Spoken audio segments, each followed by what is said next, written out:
Camping small provides big views. Stay tuned to find out how. Welcome to RV Out West. I'm your host, Brooks.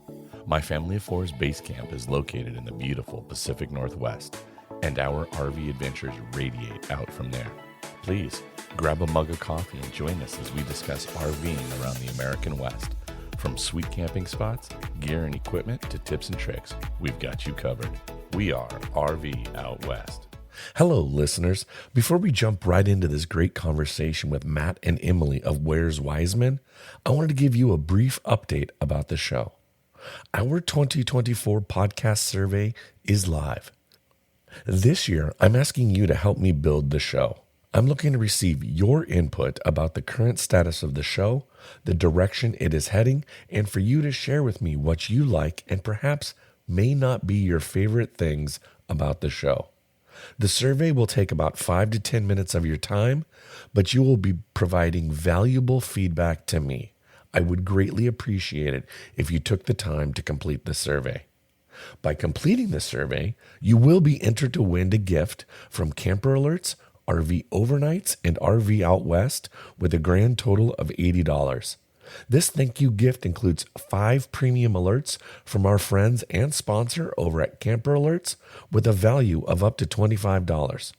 Also included is a 1-year subscription to RV Overnights, which is an app that connects you with places you can stay overnight. Plus, I'm throwing in a $25 gift card to Amazon so you can find something fun to add to your camping kit. This gift is valued at around $80. Plus, you can earn an extra entry by heading over to camperalerts.com and signing up for their alert services for free. You only get charged when you set an alert. Visit their website to learn more and sign up. Please visit rvoutwest.com and click the link survey, or you can head over to Instagram and find the link in our bio. I'm looking forward to reading your responses to our podcast survey. Your feedback will help me make decisions about the future of the show. Who knows, that $80 thank you gift could just be yours. Visit rvoutwest.com and take the survey today. Now, back to the show. Matt and Emily of Where's Wiseman are 2 adventurers who explore deep into the Cascade Mountain Range as well as other locations with their Jeep and teardrop trailer. They are YouTubers who produce great videos on their explorations, and I'm thrilled that they are joining us on the show today. Matt and Emily, thank you for talking with us here on RV Out West. Of course, our pleasure. Yeah, happy to be here. Yeah, me too. So first off, why don't you guys just share a little bit with us about yourselves? Sure. Not the last 4 of my Soch. I'm just kidding. Yeah, exactly. You want to start? Sure. Yeah. Well, it's been a long journey to get out to the Northwest, but I actually grew up in Oklahoma, moved to Central Washington in 1990, went through school there, moved to Seattle, 1999 for college, and I'll take it from there. I'm also, I'm born and raised in Washington, and Matt and I actually know each other. We went to high school together in Yakima in Central Washington, and I moved to Seattle like he did after school, and we met back up in our early 20s, I guess, randomly, and started dating, and the rest is history. Well, let's talk a little bit about kind of what motivated the 2 of you to get into RVing. I would say, but we both grew up camping with our families. Both of our families actually had the Coleman pop-up trailers. So we would, go out in the summers and the pop-up trailers and tent camping. And I think Matt did a lot of camping in high school with friends. So, we have kind of a camping background, but in our adult lives prior to getting our teardrop and kind of the journey that we're on now, it was a kind of a typical once a summer go tent camping with some friends. That was really the extent of it. So until you want to take it from there. I want to step back on that too. Okay. A little bit from my childhood and camping. Our first camper in our family was, I don't know if you probably know what an A-liner looks like, the A-frame pop-up. Yes. Had to be one of the originals that was made out of aluminum and had a canvas side. So it was kind of a tent camper A-liner type setup. But that was the first thing we started traveling around in when my sister and I were kids in Oklahoma. But yeah, that's what got me hooked early is our family went everywhere every summer. And I was hooked from there. And yeah, like Emily said, a lot of camping with friends in high school and through Boy Scouts as well. But nothing to the extent in our adult lives like we do now, and you see on our channel where we're out there camping all the time, dispersed camping, state parks, national parks, road tripping. That really didn't start until, or we didn't get maybe the bug until about 2019, and we did a trip to Canada for his birthday. I don't know if you want to elaborate on that. Yeah, so that was our first experience with the teardrop. We rented one that was pretty much at the max weight our two-door Jeep could pull. There were some rough spots where we were doing 8 miles an hour up some passes, probably getting down to 6 miles a gallon. Almost ran out of gas because of that. Yeah, we were coming down into Kamloops and thought we were going to run out of gas. Yeah. It was scary. It's when you see the gas gauge moving, you know you're in trouble. Yep. But yeah, we had an amazing trip. We got home and immediately started looking for teardrops. We did a lot of searching. At the time, there wasn't near as many options as there are now. You know, we wanted something that was a good weight, that had all the options, was well built. So yeah, and that's how we landed in Grand Junction at Timberleaf Trailers. The teardrop that you guys had rented, did you rent it stateside and drag it up to Canada? Yeah, we did. Yeah, that was through Outdoorsy. That was our first experience with Outdoorsy. It was a tag, I think. Yeah. And great little camper. We loved it. We're like, coming from just, tent camping, this is great. I could do this if I had something like this and I wasn't tent camping. So got the wheels turning. Well, that's good. And it helps. There comes a certain point in the age where getting into a bed off of the ground and rocks and twigs exactly is nice. Yep. I've now transitioned to that next point where I've always said, or not always, I now say, is it even camping unless I can bring my ice machine? What has been some of the top 3 adventures you guys have taken in your teardrop now? I'd start with the first one right when we got our blue Timberleaf trailer. And that was the national parks in Moab and Utah. What an amazing place on earth that is. And we had a little bit of everything with dispersed camping, staying at campgrounds, a couple parks, our public lands out there like nothing else you'll see. Yeah, that was a great trip. We got to see a lot of the national parks in that area. With the time that we had, I think we saw 4 or 5 and some national monuments and things like that. So I would say road trips are probably going to be maybe part of our top 3. We love our dispersed camping, but doing road trips and going and seeing different parts of the country and national parks is really amazing. So Utah definitely would be up there. I would also say Canadian Rockies. Yes. We just did a trip in May of this past year to the Canadian Rockies, where all the fires unfortunately happened. Well, fortunately for us, I suppose, unfortunately for everyone else that went this summer. And you were just there too, I think. Well, and by the way, great intel. Thank you. I used a lot of what you shared for our trip, but we went in July, and so we didn't get to go to Jasper because of said wildfire. So yeah, I think that's the back. trade-off, though, depending on the time of year you go. We were there and sort of towards the end of May, and I don't think we anticipated that lakes were still going to be frozen and it was going to have as much snow and be as cold as it was. But so when you go later in the summer, you get the blue lakes, and it's obviously beautiful any time of year. But I think that trip really would be one of the top 3. It's just such a beautiful area. Icefield Parkway, Jasper, Banff. We stayed in Kimberley. On that previous trip that Matt mentioned, where we rented the teardrop, we went through Revelstoke. So we tried to see some different areas on this past trip than we saw on our first trip. But that area is just beautiful. I mean, that's not going to be the last time that we go there. So that would definitely be one of our top trips. I think. Yeah. Man, on top of that, I mean, Tetons, Yellowstone. Oh God, yeah. We've been through that area. Road trips probably are just always top 3. But we're just dispersed camping. So well, that's fair. Yeah. Have you guys done a coast to coast trip? Oh, bucket list. We have not. Okay. Yeah, would love to do that though. Yeah. Yeah. It sounds like there's a lot of people we need to meet out there too. Yeah, for sure. what have been some sort of obstacles, and they could be whatever, you just define it however you want, that you guys have had to overcome when you were out camping? I don't know. I can't tell you a specific right off, but I can say right away, most of our challenges come from one track roads where we're on a cliff and we need to turn around. Backing up the trailer is probably one of the top challenges. Yeah, because we have our Jeep. We love to go deep into the woods and find some places that most people can't get to. And we've been in some tight situations turning around in the sticks.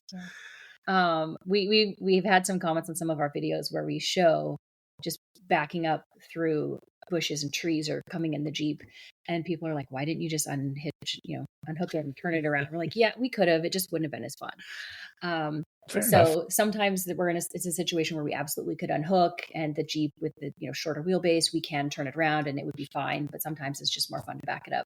But it's a tricky situation either way. We like a lot of our videos, like a lot of the content ends up becoming just organic, just stuff happens. The situations we find ourselves in. And we like to show people that, you can do it. Just give it a shot. Worst case scenario, we unhook and turn around. I guess that's been one of the fun parts. I would say another maybe difficult situation, but it's something we're always prepared for or have in the back of our minds. It's specifically in the winter, would just be snow and accessibility on roads. And, we have a winch on the Jeep. We haven't had to use it to rescue ourselves. And just with some of the forest roads around here, they're blocked off, or you can't get very far. So sometimes that's a challenge. Or it's, we've hit snow in June at the top of a Forest Service road and had to kind of get out of that situation where we weren't expecting there to be snow, but we're just at such a high elevation. So snow on forest roads is also a challenge that we have run into, but we haven't gotten stuck, knock on wood, but that's good. Well, has the Washington BDR, the Backcountry Discovery Route, been on your radar? Have you guys thought about doing segments of the BDR? Oh, yeah. Yeah.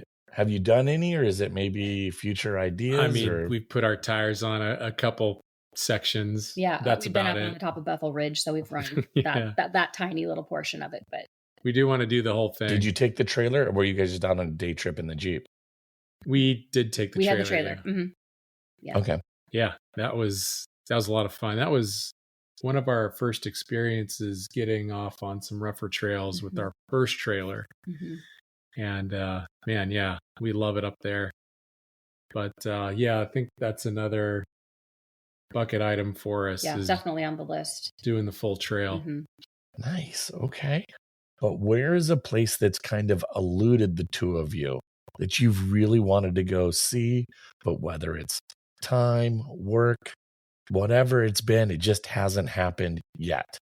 Boy, there's a lot. Yeah, there's and I want to fine, to fair point, Emily. Let's just bring it down to the Pacific Northwest. So Washington, Idaho, Oregon, and maybe I'll let you talk me into BC. But okay. Yeah, I guess actually we've been kind of mulling it over and looking at planning a trip over to Montana, Idaho. And I'm going to throw Wyoming in there too, because we're all connected. Yeah, fair enough. But yeah, we've gone local, obviously, quite a bit. We've gone down to Oregon quite a bit, through Idaho. So I haven't spent a lot of time in Idaho. Yeah, I would say, keeping it to the Northwest, Idaho would probably be one that would be the state that we have not really explored much at all. So just farther east. Yeah, throughout Washington and Oregon, or even Southeast Oregon would be another area that I think we would love to get down to. Again, it's a time thing just because of how far away it is from us. But yeah, Idaho for sure, Southeast Oregon. Yeah. Would definitely be on the list. Twin Falls area of Idaho has a lot to explore. And that's, you're 8 hours to Boise, and then Twin Falls is maybe another 45 minutes, I think, past Boise. So call it a 10-hour drive. Yeah. And maybe start further south and head north and come back across central northern Washington. Yeah, we definitely need to do a little more research on, routes and dispersed camping options and, what Oh all yeah. the things to see when you're out there. That's So the fun stuff to do in the winter. exactly. Yeah. Yeah. Yeah. Exactly. So future adventure travel plans, what do you guys got cooking? What's in the hopper? What can people expect to see coming up? Well, this is nothing camping related, but we have a lot of travel on our channel in general. And so we actually have a big international trip coming up in about a week and a half. We're going to be going to England for a week. So again, sorry, not RV related or teardrop camping related at all. But since you asked, that is really the big trip we have coming up. So we're really excited. So about RV that. Out West does everything whereas Wiseman does. We just do it after you guys. We're going to England in December. Get out. Yes. That's Wow. amazing. Yeah, we're going to the Cotswolds We are in London. Yep, okay, where else? Yeah, and then we're going to take the Channel and we're going to watch the fireworks at the Eiffel Tower for New Year's Eve. That's gonna be Nice. amazing. Yeah, so we're leaving in December. Wow. Yeah, it's first week in November. So, and in the Northwest, we'll be used to rain. If it's raining in December, it's raining in November. We don't care, right? Right. It's fine. Right. So you guys are going to the Cotswolds? Yep. Yeah. How fun. So. Okay. Well, I'm going to have to watch content on Where's Wiseman in the Cotswolds, so I know. It should be out before you go. But yeah, so that's the big trip. That's non-camping related, and then we have just some different things planned for fall and winter camping before and after we go. Staying local, we don't have any big road trips or anything coming up, but there will definitely be a lot of camping. Do you guys ever tuck the trailer away, and is there for the month of December, January, we don't camp, where there's a period where the camper's dormant, or are you guys out 12 months a year? We go when we year can. Round. Yeah. Yeah. Year round. So you go year round. I mean, when it works with schedules and things going on, you guys go. And actually, that's one thing we really look forward to this time of year is our opportunities to get out in some blizzards. We hit a couple last year, and it was a lot of fun. And most people look at us like, "What are you doing?" But it's a fun challenge to try to be comfortable in those just crazy cold or blowy conditions. You have to know what you're getting into, and you have to make sure you have the right gear with you. But if you have both of those things, you're generally fine. Yeah, just prepare. Just have a big fire. Yeah, right. Big huge fire. You're fine. In your teardrop, you guys have you have that propane heater on board, right? So at least you can heat the trailer from. Yeah, we can crawl into a warm trailer after the fire's done. So it's a game changer. Where is your favorite place to camp in Washington State? Ooh, man. Yeah. It's been a minute, but I've got to put in the top 3 Bethel Ridge. Just the views and the access up there and just seclusion. I mean, you get a good night in the fall or summer. It's just unbeatable. I would say we like to go to the Cle Elum area, Cle Elum, Roslyn. There's just a ton of dispersed camping out there, and you can go very, very deep if you want. And it's not as busy. We try to not go to that area in the summer because it's just ridiculously busy. So that's more of kind of a fall camping spot for us, or maybe early spring. Winter camping, everything's blocked off. It's not really accessible. So it's just a couple of different seasons that we really like that area. Just rivers and the mountains are gorgeous. And in the fall, the colors are beautiful. So that's a great area. Yeah. Yeah. It's probably our favorite in the off season, beating the crowds. Yeah. Have you ever gone up near Baker Lake and done any dispersed camping up near Baker Lake in Mount Baker area? We did. Yeah. We were just up there early September and had a really great mountaintop spot with an amazing view of Mount Baker. And then the next day we were down on Baker Lake and had a lakeside campsite. And that was amazing. That's a great area as well. That was the first time we've actually camped in that area, but I think it would probably be high on our list too. We just need to explore it a little bit more, but lots of options out there. Yeah. Lots of just campgrounds too. For people that don't want to dispersed camp, that area is really great, and a lot of different campgrounds you can stay at too, right along the lake. Let's pause and hear a word from our friends over at Camper Alerts. The seasons may have changed, but that doesn't make it any easier to find available campsites. Now, you can get notified of sold-out campsites when they become available with Camper Alerts. Choose your campground, pick your RV-specific filters, and set an alert. It's that simple. Visit camperalerts.com today and start setting your alerts. What kind of advice or suggestions do you have for somebody who's looking to camp small? I guess first piece of advice would be do what we did and narrow it down to a couple options and rent one. Renting any type of camper, recreational vehicle right now is so accessible, especially if you're near a big city, and it's very affordable now too. Yeah, I think the rental would be a good place to start, just to make sure you're not going to be claustrophobic in some of those smaller Yeah. trailers. Most of them don't have a bathroom, so if that's something where you want a bathroom right there, something to consider. I think just where would you plan to use it? Are you going to be in campgrounds more often? Are you going to want to go into dispersed campsites? Again, that bathroom considerations there. If you're going to be in a campground, maybe that doesn't matter as much. Maybe it doesn't matter if you're dispersed camping either. I don't know. Just assess your vehicle and just know how much you can tow. If you're not familiar with towing a trailer, if you're renting one, just practice, or just that's something that maybe there's going to be a little bit of learning curve with too. That would come with getting a camper. Then let me ask you this.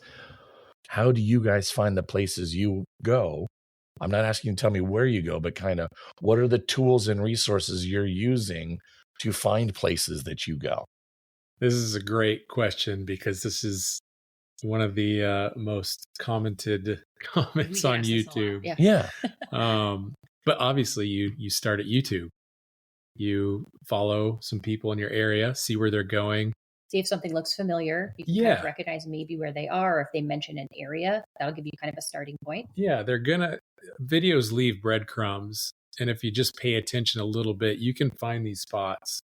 And from there, like I'll say I'm trying to find a spot, which we did for an epic Rainier spot years ago. We came across a fellow on a motorcycle just exploring the roads. And I kind of got a gauge of where he left the highway, his turns, and a couple three-ways he took. And from there, I got on Google Earth, zoomed into that area, found exactly where he was turning, and then boom, found the view.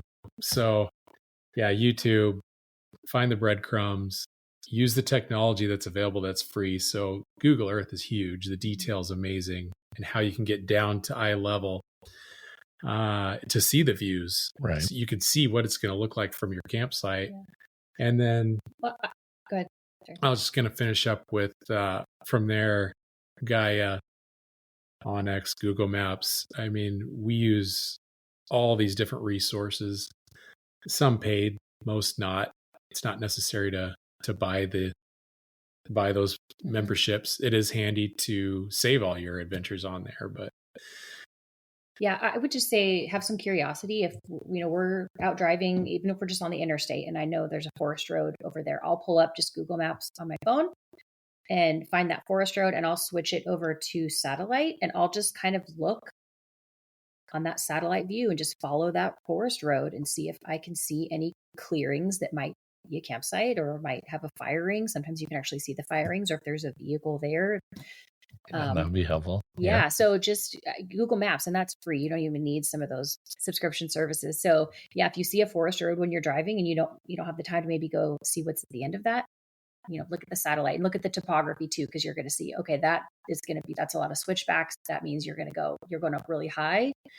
Maybe it's not going to be passable in certain times of year, if there's snow, depending on where you live. But I do a lot of searching just with the satellite view on Google Maps and just try to find sites that look like they're open clearings. Yeah, the satellite these days is amazing. Mm-hmm. You can actually see fire rings on satellite. So if you see a fire ring, there's probably a decent campsite there, or at least a spot you can take if everything else is available. Or go take an afternoon and go for a drive and go explore just a little bit and do some reconnaissance and check out an area. And if you just come to a bunch of dead ends and gates, then draw a line through that one and maybe try another road the next weekend. So yeah, that's one of our favorites, is just getting out there, and exploring. It's as simple as that. Boots on the ground, as they say, boots on the ground. I Yep. get you. Let's talk about, so you guys have been in your teardrop now, again, going back, let's say since 2019, right? Wasn't that when you said you kind of first got We the placed existing our blue that you have now? no, this is our second trailer actually. So we placed our order for our first trailer in 2019, the fall of 2019. We actually flew to Colorado and went to Grand Junction to the Timberleaf facility and visited. And that was one of the biggest purchases that we've made in a long time. Yeah. And I probably needed a little bit of convincing, and I wanted to see it firsthand. And plus, it's a little bit of it's a trip, Yeah. Go to Denver. That's Yep. a twofer. So we got our first trailer. We picked that up in the spring of 2020, and we all know what happened during that time frame. But we still, had a road trip and had a great time and came back. And we had that trailer, same model. It's a Timberleaf. It didn't have some of the features that our blue trailer that we have now had. So we had that for about a year and camped in it 4 seasons and just really realized there were some additional features that we wanted. I really wanted a heater specifically to be comfortable in the winter camping. And so that's when we put the order in and got our second trailer. Did you go back out to Colorado to pick it up? Yep. Or did you pick it up locally? You have to go to Grand Junction to pick it up, unless, I suppose you could pay to have it shipped, but there's then you got to take a road trip dealers to come home. No, they're one facility in Colorado. Okay. I know you guys aren't big state park people. I mean, I know you stay in them kind of, you did that time. I think it was with your parents, Emily, I think, when you guys were at Steamboat. Yeah. I think you just kind of read my mind. The only thing I would mention is, and this might not be true in other parts of the country, just that doesn't have maybe the different winter weather that we have here or the elevation. Obviously, we have a lot of mountains here in Washington, obviously in Oregon and Idaho. But a lot of traditional campgrounds throughout the winter months are closed. There might be a handful that are open, probably in lower elevations. But a lot of them are closed. And again, with a lot of the Forest Service roads are closed, they're blocked off with snow. And so you lose your dispersed camping options and you lose your campground options for a lot of the fall and the winter. And so we actually were just talking about this the other day, that we're going back into kind of our state park camping because we do a lot of that in the winter months, because state parks here, a good handful of them are actually open. And so we like to try a new state park or two every season if we can. And then there's some that we just love to go back to because we know they're very pretty and they're easy to get to, and it's first come, first serve, and they're never busy in the winter. So maybe that's a little hot tip. In the winter months, state parks are generally empty and they will have hookups. I think the water's typically turned off, so you're going to need to bring your own water, but you can still have hookups. There's restrooms there, and generally not a lot of people. So, yeah, I only typically ever stay at Deception's Pass State Park in the shoulder seasons. I've tent camped there, I think, as a kid, but I have not, with the RV, been there in the summer. What have been some of your favorite state parks? Oh man, well, Steamboat was amazing. Yeah, Steamboat. Scenic Beach is over on the peninsula. That's really pretty.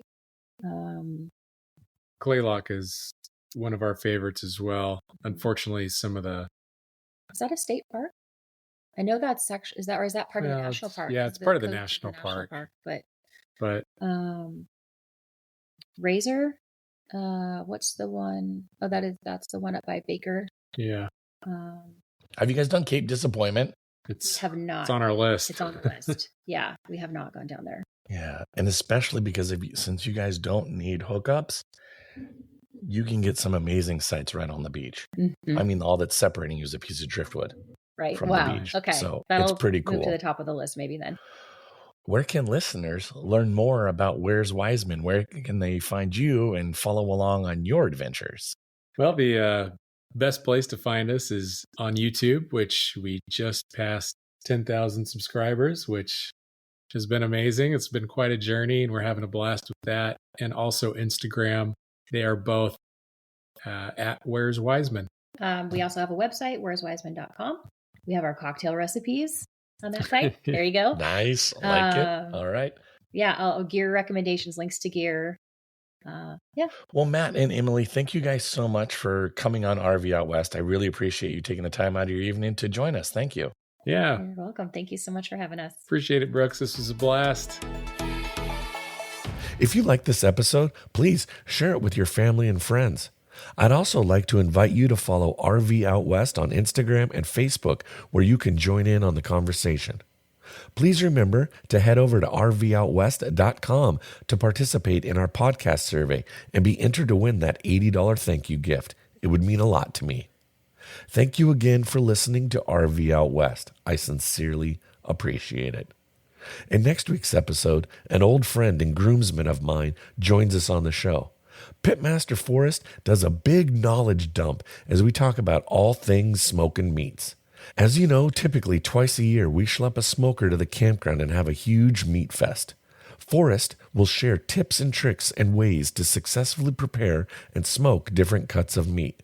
It's a great episode, and I'm looking forward to sharing it with you, so be sure to tune in. Thanks so much for listening to RV Out West. Join us again next week. Please like and subscribe to our podcast on Apple Podcasts or wherever you choose to get your podcasts so you never miss an episode. I sure would appreciate it if you left a rating or a review of the show. Special thanks to Scott Holmes Music for providing us the intro song, We Are One. RV Out West can be found on Instagram and Facebook, where you can interact with us and follow along on our RV adventures around the Pacific Northwest. So get out there, explore, and go see what's beyond the horizon.